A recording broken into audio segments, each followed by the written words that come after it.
সব মার্কে ফেলাই দিতে কন, ফায়ার দিয়া একবারে শেষ করে দিতে কন, যেন আমরা আর কিছুর জন্য ভুক্তভোগী না হই। গরিবের কোনো উন্নয়ন হয় নাই, রাস্তাঘাটে কাজ কাম করে খাই, দেখো আমাকে কোনো উন্নতি নেই, আমাকে ক্ষতি ছাড়া কোনো উন্নতি নেই। আমাকে কি 500 টাকা রোজ আমাকে চলে বলেন? এখন যে বাজার ঘাটের পরিস্থিতি করছে এগুলো আমাকে চলে না। আমাকে হয় হাজিরা বাড়াইতে হবে, না সব জিনিসের দাম কমাইতে হবে, দুইটার একটা করতে হবে। বাঙালি এখন পাঙ্কাশ মাছও খাইতে পারে না। আরে আসতে বলেন, আজকের এই দিন তারা দেখতে বলেন। আজকে এত মহিলারা দেখেন তো কির জন্য নামছে, পেটের জন্য নামছে। এত আমার ভাইয়েরা কিসের জন্য নামছে? ব্যবসার জন্য নামছে। ব্যবসা নাই, গরিবের খাবার নাই, কাপড় নাই। ওই শান্তি, বাজারে যাই শান্তি নাই, ঘরে আসি শান্তি নাই, জামাই রিস্কা যায় টাকা পায় না, কোথায় শান্তি? 30 টাকার চাল খাই, 70 টাকায় কিনা, তো শান্তিটা আমাকে কই আছে? বড় লোকের শান্তি, আমাকে শান্তি আছে? দেশটা তো আগের থেকে পচাইছে, দেশটা তার উন্নত নাই। বাজারে যাই 100 টাকার নিচে সবজি নাই, আঙ্গ মতো গরিবেরা মাছ খেতে পারি না, মাছ তো চোখেই দেখি না, তাই আমাকে কি শান্তি দিছে কও? ইলিশ মাছ কতদিন আগে খেয়েছে? ইলিশ মাছ তো এই বছর চোখেই দেখি নাই। মাছে ভাতে বাঙালি হইলাম কোথাতে? আমরা আগে ছিলাম, এখন নাই। এখন আলু ভর্তায় ডাইলে বাঙালি, মাছ তো চোখে দেখি না। বাবা সত্য কথা বলছি, কোনো মিথ্যা কথা বলি নাই। আচ্ছা, গরিবের এখন জাতীয় মাছ কোনটা? ইলিশ। বড় লোকের ফ্রিজে ঢুকে, আমাকে আমগো পেটে ঢুকতে পারে না বাবা।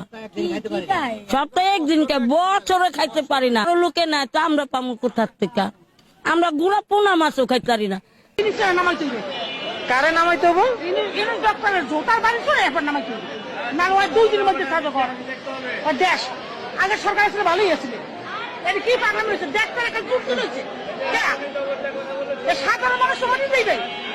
ওই 100 বছর শিখেছিলেন, এই যে 15 বছর যান আনতেছে, 2 মাস আগে টাকা বেশি দিতেছে, 5 দিনের মধ্যে টাকা কই যাইতো।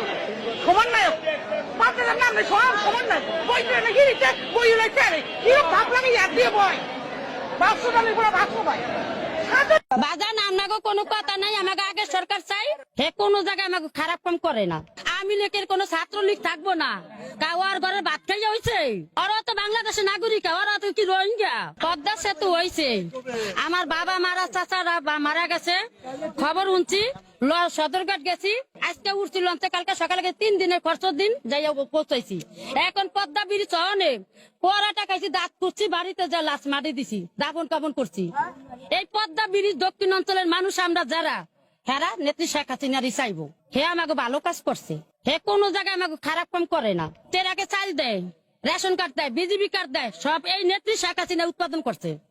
এর সাথে আমল চালায় গেছে, হ্যার বাবার কালে সম্পদ বেচা করছে, খালেদা রাষ্ট্র চালায় গেছে, হ্যার মার কালে সব সরকারি আমাকে জনগণের টাকা দিয়ে করছে। এইবার সারুন কি ডাইরেক্ট আস্তে আস্তে শেখ হাসিনার লেগে। আমি জন্মের পর থেকে আমি লীগ, আমি 500 মাসের সামনে কমে আমি লীগ, আমি লীগের দল করি, আমার বাবাই করে আমি করি। আমার যদি কেউ মাইরা বলে আমার সামনে দামার তো আমার পাশে দামারবো, গুল্লি করে যদি মারে আমার পাশে দামারবো, আমার সামনে দামার তো না। আমি সিহাই বেটি সেনাবাহিনী ডাকে না দরদম করে লইয়া, তো কোন বাবা করে লইবি লইয়া, তো কোন বাবা আছে সেনাবাহিনী লইয়া আমার ধরে নেওয়া লেগে? হ্যাঁ আমি লীগ করি। আগুন লাগাও একসাথে, ইনুস মারছে, এই ছাত্রকে মারছে ইনুস, শিবিররা মারছে ইনুস, ইনুস আমেরিকা সহযোগিতায় এই ছাত্রকে মারছে, দেশটাকে ধ্বংস করছে, 100 বছরের পিছনে ফেলাইছে। এই দেশের মানুষ, সাধারণ জনগণ এখন না খাইয়ে মরে। ইনুস ইনুসকে জুতা পিটাইয়া নামাইয়ে দেওয়া উচিত।